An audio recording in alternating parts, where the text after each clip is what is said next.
आप सभी का हमारे YouTube चैनल मैथ्स स्कूल में स्वागत है। आज की क्लास में हम 11 चैप्टर से प्रश्नावली 3 के प्रश्नों को सॉल्व करेंगे। सबसे पहले हम तीसरा प्रमेय समांतर चतुर्भुज में समरूपता को शॉर्ट में समझेंगे, क्योंकि इसी प्रमेय की मदद से आप प्रश्नावली 3 को सॉल्व कर पाओगे। तो चलिए क्लास को स्टार्ट करते हैं। अगर आज की क्लास आपको पसंद आए प्लीज एक लाइक जरूर करना। तो देखिए यहाँ पर तीसरा प्रमेय समांतर चतुर्भुज में समरूपता। यहाँ पर बोला गया है यदि दो समांतर चतुर्भुज में संगत कोण बराबर तो उनकी सभी संगत भुजाएं एक ही अनुपात में होती हैं, अतः ऐसे समांतर चतुर्भुज समरूप होते हैं। देखिए हमने यहाँ पर दो समांतर चतुर्भुज लिया हुआ है और प्रमेय में बोला गया है कि अगर दो समांतर चतुर्भुज के संगत कोण, मतलब संगत कोण कैसे, एंगल ए, जिसका संगत कोण कौन बनेगा, एंगल पी। अगर संगत कोण बराबर है, संगत कोण बराबर है, एंगल ए बराबर हो जाएगा एंगल पी, या एंगल बी बराबर हो जाए एंगल क्यू, या एंगल डी बराबर हो जाए एंगल एस, उसी तरह से सी बराबर हो जाए आर का। अगर एंगल बराबर हैं तो उनके संगत भुजाएं समान अनुपात में होती हैं। अर्थात किस तरह से लिखेंगे इसको, अब देखिए यहां पर ए बी का संगत भुजा क्या है, पी क्यू। ये हो जाएगा A B upon P Q, right, is equal to हो जाएगा B C upon Q R, B C upon Q R. इसी तरह से बराबर हो जाएगा A D upon P S, A D upon P S, और क्या बच गया, D C upon S R, D C upon S R, right. यही आपका थर्ड प्रमेय है। आई होप आप समझ गए होंगे कि संगत कोण बराबर है तो उनकी संगत भुजाओं का अनुपात क्या होगा, बराबर होगा। तो चलिए हम इसी की मदद से प्रश्नावली 3 को सॉल्व करेंगे। देखिए यहाँ पहला क्वेश्चन बोला गया है दिए गए चित्र में बहुभुज समरूप हैं तो निम्न के मान ज्ञात कीजिए। इसमें हमें 6 क्वेश्चन दिए गए हैं, इन सभी को हम सॉल्व करेंगे। तो सबसे पहले क्वेश्चन में क्या दिया है, ओपी, मतलब ओपी का मान ज्ञात करना है। ओपी मतलब ये वाला, इस वाले भुजा का मान ज्ञात करना है। और अभी हमने प्रमेय में समझा है कि अगर कोई भी बहुभुज समरूप है तो उनके जो संगत भुजाएं होंगी वो समान अनुपात में होंगी और जो उनके संगत कोण होंगे वो क्या होंगे, बराबर होंगे। फर्स्ट क्वेश्चन में क्या दिया है, ओपी का मान ज्ञात करना है। एक लाइन हम यहाँ पर लिख सकते हैं कि जो दिया गया यहाँ पर बहुभुज है वो समरूप है तो उनकी जो संगत भुजाएं होंगी वो क्या होंगी, समान अनुपात में होंगी। देखिए हम यहाँ पर अनुपात किस तरह से लेंगे उसको समझना है आपको, ठीक है। किसका मान ज्ञात करना है हमें, ओपी का। ओपी का ज्ञात करना है, हम क्या करते हैं, एल एम, इस वाले का संगत भुजा क्या होगा, ए बी, ए बी। फिर ओपी लेते हैं, ओपी हमें ज्ञात करना है। ओपी, इसकी संगत भुजा कौन सी है, ईडी या डीई, डीई। तो हमने इन्हीं भुजाओं को क्यों लिया, हम अन्य भुजाओं को भी ले सकते थे, लेकिन यहाँ पर देखिए यहाँ पर हमें अन्य तीनों का मान ज्ञात है, बस ओपी का मान पता नहीं है। अगर हम इस वाले मान को लेते हैं, पीएल अपॉन क्या हो जाता है, ये बराबर हमें ज्ञात क्या करना था, ओपी। तो ओपी को तो लेना है, ओपी का संगत भुजा क्या है, डी। अब देखिए यहाँ पर पीएल का मान तो ज्ञात है लेकिन ये, इसका मान हमें पता नहीं है, ओपी का मान हमें पता नहीं है, राइट। यहाँ पर दो भुजाओं का वैल्यू मिसिंग है, तो यहाँ से हमें इन दोनों का मान निकालना बहुत मुश्किल हो जाएगा। तो हमारे पास सिर्फ एक ही भुजा का मान मिसिंग होना चाहिए, तभी हम इसका मान निकाल पाएंगे, राइट। तो ये क्या है, गलत है ना, हम इसको निकाल रहे हैं। एल एम का मान कितना है, 3 है, ए बी का मान कितना है, 6 है, ओपी का मान हमें निकालना है, और डी की वैल्यू कितना है, 3.4।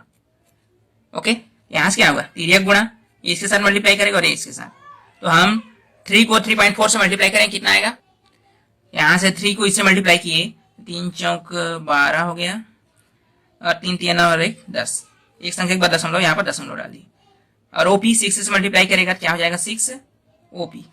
हमें ओपी का मान चाहिए, हम क्या करेंगे, ओपी इज इक्वल टू 6 क्या हो जाएगा, इसके नीचे में आ जाएगा 10.2 अपॉन 6, राइट। इसको डिवाइड करेंगे, अभी दशमलव भूल जाइए, ठीक है, बाद में लगा देंगे दशमलव।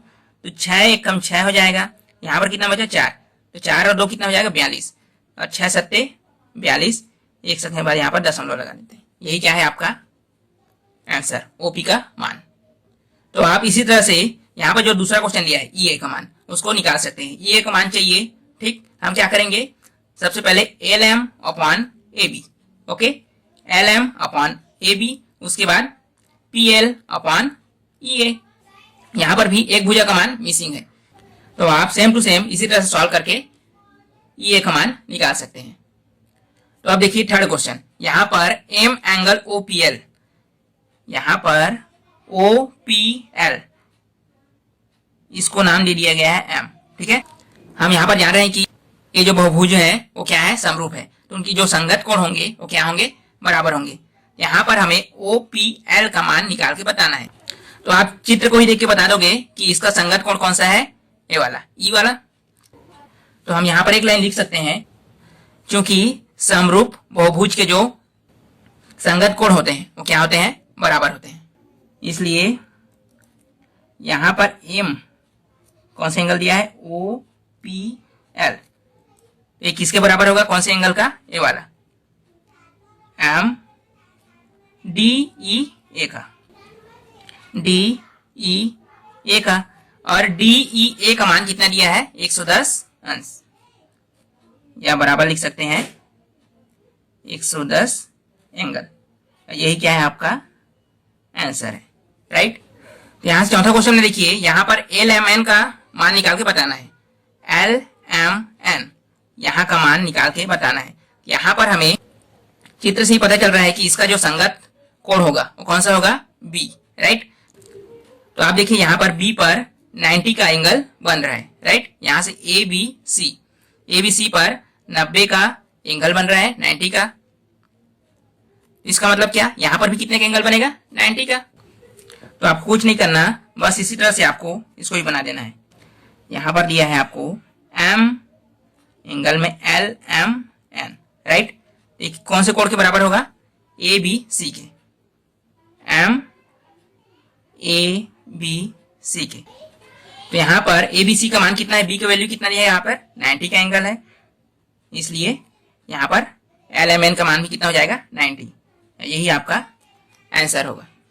तो देखिए यहाँ पांचों क्वेश्चन में क्या दिया है, बहुभुज डी ई ए बी सी समरूप है किसका, क्वेश्चन मार्क, राइट।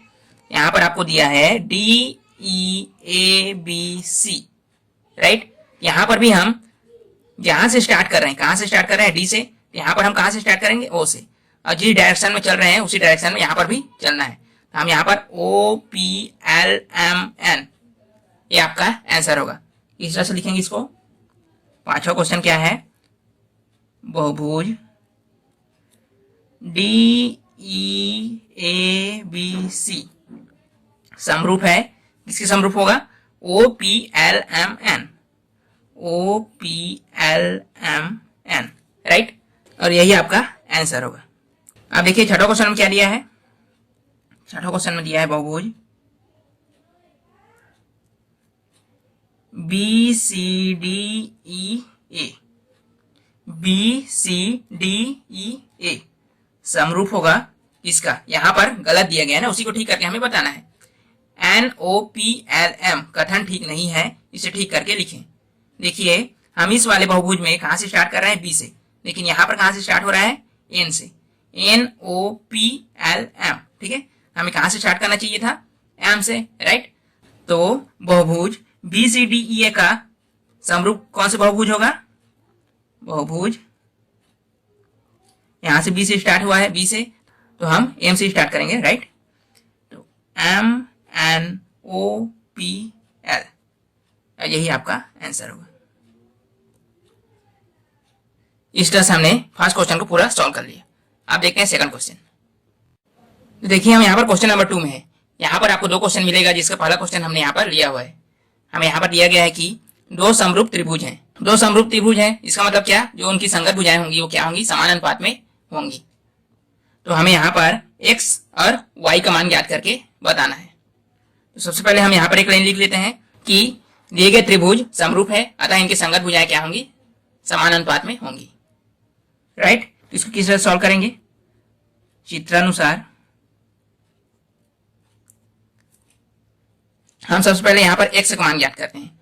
तो हमें जो संगत भुजाएं दी गई है उनमें से एक ही मान को मिसिंग करना है, मतलब तो कौन कौन सी भुजा को लेंगे, सबसे पहले हम इस वाले भुजा का मान लेते हैं और इस वाले भुजा को।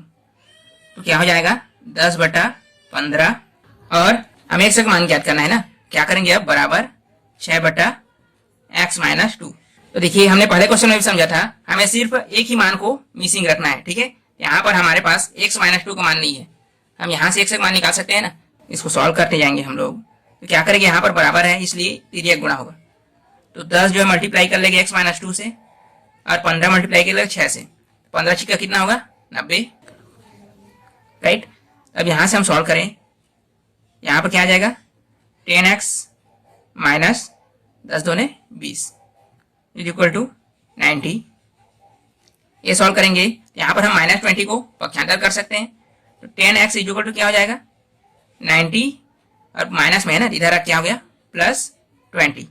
ठीक, यहाँ पर कितना हो जाएगा, ये हो गया 10x इज इक्वल टू 90 को 20 से जोड़ेंगे कितना हो जाएगा 110। यहाँ से हमें x की वैल्यू चाहिए, तो क्या करेंगे x इज इक्वल टू 10 इसके नीचे में आ जाएगा, x is equal to 110/10, right. यहाँ से कैंसिल हुआ, ये कैंसिल हुआ, कितना है x का मान, x इज इक्वल टू हो गया 11। सॉरी, यहाँ पर हमने क्या किया, x की वैल्यू चाहिए था हमें, हमने 10 को इसके नीचे में ले आया, उसके बाद इसको क्या किया हम लोग डिवाइड कर दिए, यहाँ पर x की वैल्यू आ गया 11। तो इसी तरह से हम y की वैल्यू भी निकालेंगे। तो देखिए हम यहाँ पर कौन से भुजा के अनुपात को लेंगे, इस वाले को ले लेंगे और ये वाला, राइट। तो क्या हो जाएगा, तथा 10/15 बराबर 8/y+3, राइट। अब इसको सॉल्व कीजिए, ये भी यहाँ से तिर्यक गुणा करेगा, तो 10 जो है मल्टीप्लाई कर लेगा y+3 से और 15 8 से, कितना होगा 15 हो जाएगा 120, राइट। अब इसको हम मल्टीप्लाई कर दिए तो ये हो जाएगा 10y + 10 × 30 इज इक्वल टू 120। फिर यहाँ पर +30 को हम पक्षांतर करेंगे, तो 10y is equal to 120 plus में इधर क्या होगा -30, राइट। यहाँ से माइनस कर देंगे तो 10y इज इक्वल टू कितना आ जाएगा, यहाँ पर 90। तो हमें y का मान चाहिए ना, तो y इज इक्वल टू क्या हो जाएगा, 10 को इसके नीचे में ले आते हैं 90/10, यहाँ से कैंसिल हुआ, तो y की वैल्यू कितना आ गया, y इज इक्वल टू हो गया 9। तो हमारे पास x की वैल्यू है 11 और y की वैल्यू कितना आ गया 9। अतः x is equal to 11, y is equal to 9, यही आपका आंसर। अब देखिए इसी का दूसरा क्वेश्चन। तो देखिए दूसरा क्वेश्चन में हमें एक समांतर चतुर्भुज दिया गया है और बोला गया है कि ये दोनों क्या है, समरूप हैं। क्योंकि ये समरूप चतुर्भुज हैं तो इनकी जो संगत भुजाएं होंगी वो समान अनुपात में होंगी और जो उनके संगत कोण होंगे वो क्या होंगे, बराबर होंगे, राइट। और हमें यहाँ पर भी x और y का मान ज्ञात करके बताना है। अब देखिए अगर हम x का मान ज्ञात करें, यहाँ पर इस वाले भुजा को लेंगे और इसके जो संगत है कौन सा, इस वाले, लेकिन यहाँ पर कोई मान नहीं है, राइट। हमें पता है कि समांतर चतुर्भुज की जो आमने सामने भुजा होती हैं वो बराबर होती हैं। तो हम यहाँ पर 12 दिया इसका मान, यहाँ पर क्या मान सकते हैं, 12 मान सकते हैं, हो सकता है ना। तो हम यहाँ से इसको सॉल्व कर सकते हैं। यहाँ से क्या हो जाएगा 8/12 बराबर x + 2/15। इसके बाद हम इसको सॉल्व करके x का मान निकाल सकते हैं, क्योंकि 8/12 बराबर x + 2/15, राइट। और एक चीज यहाँ पर आपको लिखना पड़ेगा, क्योंकि यहाँ पर दिया गया चतुर्भुज समांतर चतुर्भुज है, तो बड़े वाले जो चतुर्भुज दिया गया है इसके जो आमने सामने भुजा होंगी वो क्या होंगी, बराबर होंगी। मतलब यहाँ पर 12 है तो यहाँ पर भी 12 है, इस तरह से लिखना है यहाँ पे, ओके। तो अब बस हमें इसी को सॉल्व करते जाना है, फिर x का मान निकल आएगा। यहाँ से तिर्यक गुणा होगा, तो यहाँ से 15 × 120 हो जाएगा बराबर 12 इससे मल्टीप्लाई कर लेगा x + 2 से, राइट। 120 बराबर 12x + 12 दूने 24। यहाँ से हमें 24 को पक्षांतर करना है, तो 12x बराबर 24 प्लस में इधर जा क्या होगा, माइनस हो जाएगा, 120 - 24 हो गया। यहाँ से हम 24 माइनस करेंगे कितना आएगा, 12x बराबर यहाँ से हो जाएगा आपका 96, ठीक। क्योंकि हमें x का मान चाहिए तो क्या करेंगे, 12 को नीचे में ले आते हैं, x इज इक्वल टू हो जाएगा 96/12। यहाँ से कैंसिल करेंगे, इसको कितना आ जाएगा 12 × 96, एक्स का मान कितना आया 8। हम इसी तरह से वाई का मान निकालते हैं। अब देखिए यहाँ पर वाई को एंगल के रूप में दिया गया है, राइट। तो हम जानते हैं कि समरूप चतुर्भुज के जो संगत कोण होते हैं वो क्या होते हैं, बराबर होते हैं। मतलब यहाँ पर 70 दिया है, यहाँ पर भी कितना आना चाहिए, यहाँ पर भी आ जाएगा कितना 70। और एक चीज, ये क्या है, एक समांतर चतुर्भुज है। तो समांतर चतुर्भुज के एक ओर का जो कोण बनता है कुल मिलाकर कितना होता है 180 का बनाते हैं, राइट। तो हम इसी की मदद से इसको सॉल्व करेंगे। अब हम y का मान ज्ञात करेंगे। यहाँ पे लिखा गया है कि यह एक क्या है, समरूप चतुर्भुज है। और समरूप चतुर्भुज के जो संगत कोण होते हैं वो क्या होते हैं, बराबर होते हैं। मतलब यहाँ पर 70 है, यहाँ पर भी कितना आएगा 70 आएगा, राइट। और जो यहाँ पर चतुर्भुज दिया गया है वो एक समांतर चतुर्भुज है। तो समांतर चतुर्भुज के एक ही ओर के जो कोण होता है, अंतः कोण, इनका जो योग होता है वो कितना होता है 180 होता है, राइट। इस तरह से हम लिख सकते हैं इसको y प्लस 70 कुल मिला कितना होगा, कितना एंगल बनाएंगे 180 का, राइट। यहां से हम y का मान निकालें, y इज इक्वल टू क्या हो जाएगा, इसको पक्षांतर कर देंगे तो 180 माइनस क्या हो जाएगा 70। यहां से y का मान कितना आ जाएगा, y इज इक्वल टू हो जाएगा 110। तो हमारे पास x का मान क्या था, x इज इक्वल टू निकाले थे हम लोग 8 और y की वैल्यू कितना निकल गया यहाँ पर 110। यही आपका आंसर है।